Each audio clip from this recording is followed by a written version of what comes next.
Good evening again, South Elementary Mustangs. We're here to read the first half of Chapter 14, Norbert, the Norwegian Ridgeback. Before we begin, I promised you that I would remind you of the rest of the Teacher Appreciation Week activities because last night I forgot Friday. So,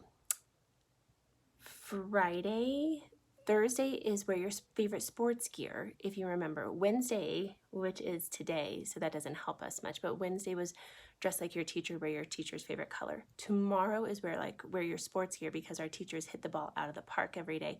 Friday is teacher fan mail day, so that is the day that you write your teacher a letter. You could do a poem, a little note, whatever it is that you want to do. So just before we began, I didn't want to forget. Okay, boys and girls, let's go ahead and get started. And we are going to read just the first half of Chapter 14, which is Norbert, the Norwegian Ridgeback. Doesn't he look spooky? Quirrell, however, must have been braver than they had thought. In the weeks that followed, he did seem to be getting paler and thinner, but it didn't look as though he had cracked yet. Every time they passed the third-floor corridor, Harry, Ron, and Hermione would press their ears to the door to check that Fluffy was still growling inside. Snape was sweeping about in his usual bad temper, which surely meant that the stone was still safe. Whenever Harry passed Quirrell Quirrell these days, he gave him an encouraging sort of smile, and Ron had started telling people off for laughing at Quirrell's stutter. Hermione, however, had more on her mind than the Sorcerer's Stone. She had started drawing up revision times tables and color-coding all of her notes. Harry and Ron wouldn't have minded, but she kept nagging them to do the same.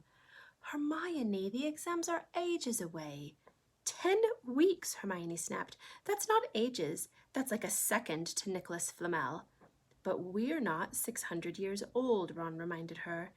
Anyway, what are you revising for? You already know it all. What am I revising for? Are you mad? You realize we need to pass these exams to get into the second year. They're very important. I should have started studying a month ago. I don't know what has gotten into me.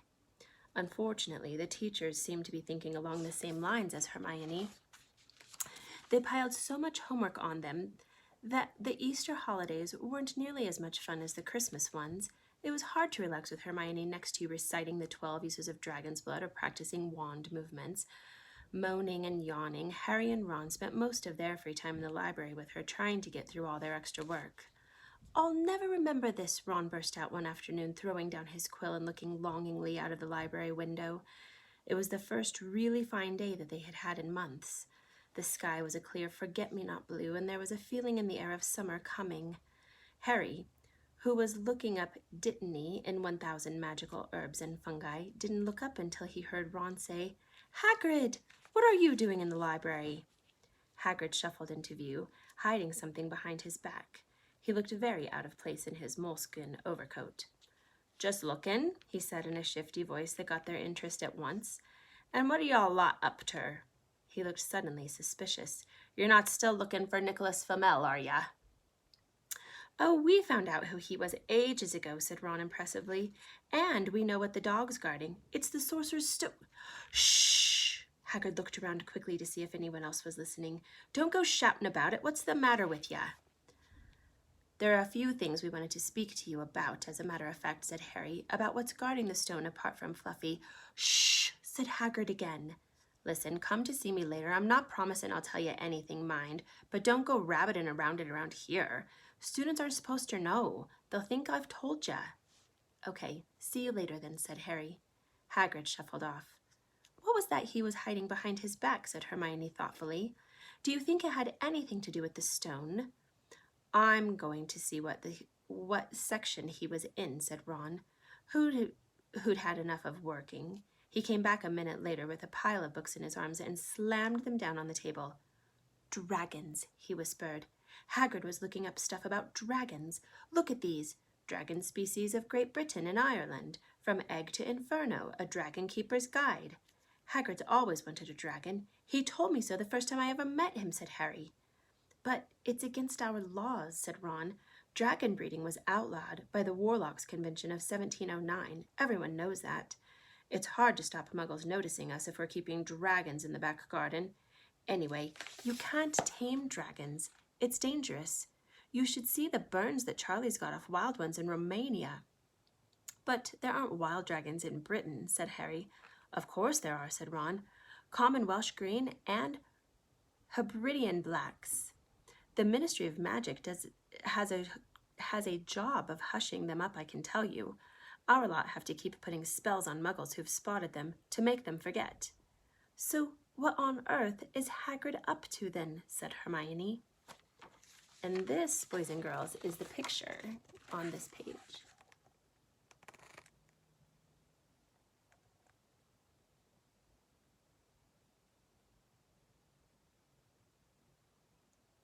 And you'll notice there are all kinds of different dragon eggs. When they knocked on the door of the gamekeeper's hut an hour later, they were surprised to see that all the curtains were closed. Hagrid called, "Who is it?" before he let them in, and then shut the door quickly behind them. It was stifling hot inside. Even though it was such a warm day, there was a blazing fire in the grate. Hagrid made them tea and offered them stoat sandwiches, which they refused. "So, you wanted to ask me something?" "Yes," said Harry. There was no point beating round the bush. "We were wondering if you could tell us what's guarding the Sorcerer's Stone apart from Fluffy." Hagrid frowned at him. "Of course I can't," he said. "Number 1, I don't know myself. Number 2, you know too much already, so I wouldn't tell you if I could. The stone's here for a good reason. It was almost stolen out of Gringotts. I suppose you've worked that out and all. Beats me how you ever even known about Fluffy." "Oh, come on, Hagrid. You might not want to tell us, but you do know. You know everything that goes on around here," said Hermione in a warm, flattering voice. Hagrid's beard twitched, and they could tell he was smiling. "We only wondered who had done the guarding, really," Hermione went on. "We wondered who Dumbledore had trusted enough to help him. Well, apart from you." Hagrid's chest swelled at these last words. Harry and Ron beamed at Hermione. "Well, I don't suppose it could hurt for me to tell you. Let's see. He borrowed Fluffy from me, and then some of the teachers did enchantments. Professor Sprout, Professor Flitwick, Professor McGonagall." He ticked them off on his fingers. "Professor Quirrell and Dumbledore himself, of course, did something. Hang on. Oh, I've forgotten someone. Oh, yeah, Professor Snape." "Snape? You're not still on about that, are ya? Look, Snape helped protect the stone. He's not about to steal it." Harry knew Ron and Hermione were thinking the same as he was. If Snape had been in on protecting the stone, it must have been easy to find out how the other teachers had also guarded it. He probably knew everything except, it seemed, Quirrell's spell and how to get past Fluffy. "You're the only one who knows how to get past Fluffy, aren't you, Hagrid?" said Harry anxiously. "And you wouldn't tell anyone, would you? Not even one of the teachers?" "Not a soul knows except me and Dumbledore," said Hagrid proudly. "Well, that's something," Harry muttered to the others. "Hagrid, can we have a window open? I'm boiling." "Can, Harry. Sorry," said Hagrid. Harry noticed him glance at the fire. Harry looked at it too. "Hagrid, what is that?" But he already knew what it was. In the very heart of the fire, underneath the kettle, was a huge black egg. "Ah," said Hagrid, fiddling nervously with his beard. "That's her." "Where did you get it, Hagrid?" said Ron, crouching over the fire to get a closer look at the egg. "It must have cost you a fortune." "Won it," said Hagrid, "last night. I was down in the village having a few drinks and got into a game of cards with a stranger. Think he was quite glad to get rid of it, to be honest." "But what are you going to do with it when it has hatched?" said Hermione. "Well, I've been doing some reading," said Hagrid, pulling a large book from under his pillow. "Got this out of the library. Dragon breeding for pleasure and profit. It's a bit out of date, of course, but it's all in here. Keep the egg in the fire, cause their mothers breathing on 'em, and when it hatches, feed it on the bucket of brandy mixed with chicken blood every half an hour. And see here, how to recognize different eggs. What I got there is a Norwegian Ridgeback. They're rare, them." He looked very pleased with himself, but Hermione didn't. "Hagrid, you live in a wooden house," she said. But Hagrid wasn't listening. He was humming merrily as he stoked the fire. And boys and girls, we are going to stop there tonight, and we will finish chapter 14, which is Norbert, the Norwegian Ridgeback, tomorrow night. Have sweet dreams. I'll see you again soon. Bye.